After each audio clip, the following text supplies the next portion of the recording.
And this is Rishabh and welcome back to the channel. Friend, बहुत से student को confusion था कि ईडब्ल्यूएस क्या होता है या ईडब्ल्यूएस के लिए कौन कौन से लोग अप्लाई कर सकते हैं, या फिर आपकी ज़ीरो फीस क्या होती है, नॉन ज़ीरो फीस क्या होती है। क्योंकि बहुत से स्टूडेंट कहीं फॉर्म भरते होंगे तो उनको दिखाता होगा कि SC ST जीरो फी रिक्वायर्ड या जीरो फी नॉट रिक्वायर्ड। तो उस सब बारे में बात करेंगे अपने इस वीडियो में। और OBC क्रीमी लेयर में कौन से लोग आते हैं और OBC नॉन क्रीमी लेयर में कौन सा आते हैं, तो वो पूरी बात करेंगे अपने इस वीडियो में। तो इस वीडियो को आप स्टार्ट से लेकर एंड तक देखिए ताकि आपकी कोई भी चीज़ मिस ना हो। फिर भी अगर आपको कोई डाउट रह जाता है तो आप वीडियो के नीचे कमेंट बॉक्स में कमेंट करके पूछ सकते हैं। आप हमें फेसबुक और इंस्टाग्राम पे मैसेज कर सकते हैं। फ्रेंड, हमें फेसबुक और इंस्टाग्राम के पेज को भी लाइक कर दी, वहाँ पे भी हम ऐसे यूजफुल अपडेट लाते रहते हैं। फेसबुक और इंस्टाग्राम का लिंक आपको वीडियो के नीचे डिस्क्रिप्शन बॉक्स में मिल जाएगा, वहाँ पर आपको हमारा फ़ोन नंबर भी मिल जाएगा। तो आज के इस वीडियो में हम क्या देखने वाले हैं? आज के इस वीडियो में हम देखने वाले हैं कि हमारा EWS सर्टिफिकेट क्या होता है, या कौन कौन से लोग EWS के अंदर आते हैं, ज़ीरो फी क्या होती है, नॉन ज़ीरो फी क्या होती है, OBC क्रीमी लेयर क्या होता है और OBC नॉन क्रीमी लेयर क्या होता है। तो चलिए हम देख लेते हैं।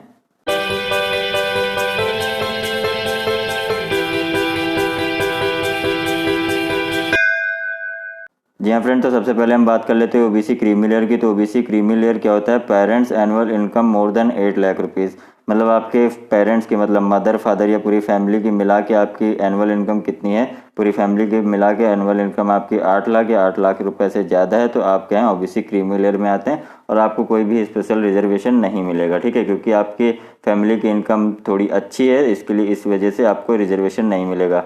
ठीक है, तो OBC क्रीमी लेयर यहाँ पे मैंने बता दिया है। अगर आपको कोई डाउट रह गया तो आप वीडियो के नीचे कमेंट बॉक्स में कमेंट करके पूछ सकते हैं। OBC क्रीमी लेयर क्या होता है? OBC क्रीमी लेयर होता है पेरेंट्स की एनुअल इनकम, वो स्टूडेंट जिनके पेरेंट्स की एनुअल इनकम 8 लाख से ज़्यादा है वो OBC क्रीमी लेयर में आते हैं।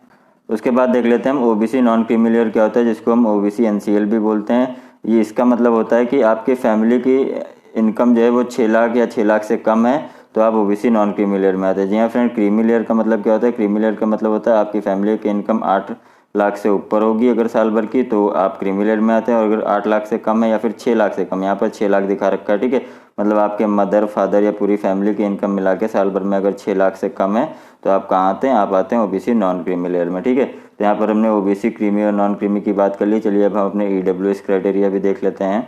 जी हाँ फ्रेंड्स, अब हम EWS का देख लेते हैं। EWS में क्या होता है कि अगर आपकी फैमिली की इनकम जो जनरल के स्टूडेंट्स हैं, जनरल के स्टूडेंट के लिए होता है ये EWS का कोटा। क्योंकि OBC के लिए क्या होता है? OBC के लिए creamy layer non creamy layer होता है, SC ST के लिए ज़ीरो नॉन ज़ीरो होता है, वो भी मैं आगे चल के बताऊंगा। इसी तरह अब रिजर्वेशन आ गया जनरल कैटेगरी के लिए भी, जिसमें इनको 10% का रिजर्वेशन मिलता है। और EWS कैटेगरी के अंदर कौन से स्टूडेंट्स आते हैं, कौन लोग आते हैं जो जनरल में होते हैं? तो जिनकी फैमिली की मंथली या जिनकी फैमिली की एनुअल इनकम, मतलब साल भर की इनकम कितनी 8 लाख से कम है, तो वो कहाँ आएंगे? वो इकोनॉमिक वीकर सेक्शन में आएंगे। ठीक है, और या फिर उनके पास 5 एकड़ से कम ज़मीन है, या फिर जो शहर में उनका रेजिडेंशियल फ्लैट है या रेजिडेंशियल एरिया वो 1000 स्क्वायर फीट से कम है, तो वो कहाँ आते हैं? EWS कैटेगरी में आते हैं। तो यहाँ पर हमने EWS के बारे में सब कुछ बता दिया है। वो जनरल के लोग या वो जनरल के स्टूडेंट, जनरल कैटेगरी के स्टूडेंट जिनकी फैमिली की एनुअल इनकम कितनी है? 8 लाख से कम है, तो वो सभी EWS कैटेगरी में आते हैं। ठीक है, चलिए अब हम आपको बता देते हैं कि ज़ीरो फी क्या होती है। फ्रेंड, ज़ीरो फी वो होती है जो SC ST के हमारे स्टूडेंट्स होते हैं, इनको फ़ायदा मिलता है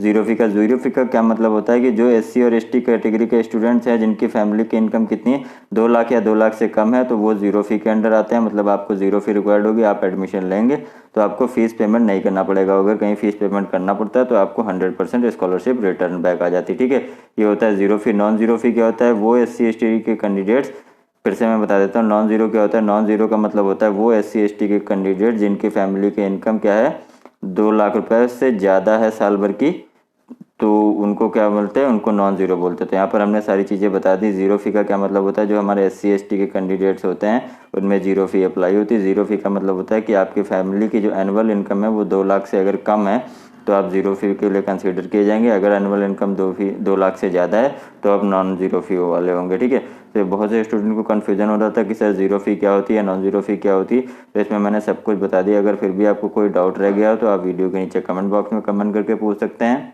या आप हमें फेसबुक पे भी मैसेज कर सकते हैं। फ्रेंड, हमारे फेसबुक के पेज को भी लाइक कर दिए, वहाँ पे भी हम ऐसे यूजफुल अपडेट लाते रहते हैं। तो यह वीडियो आपको कैसा लगा ज़रूर बताइएगा।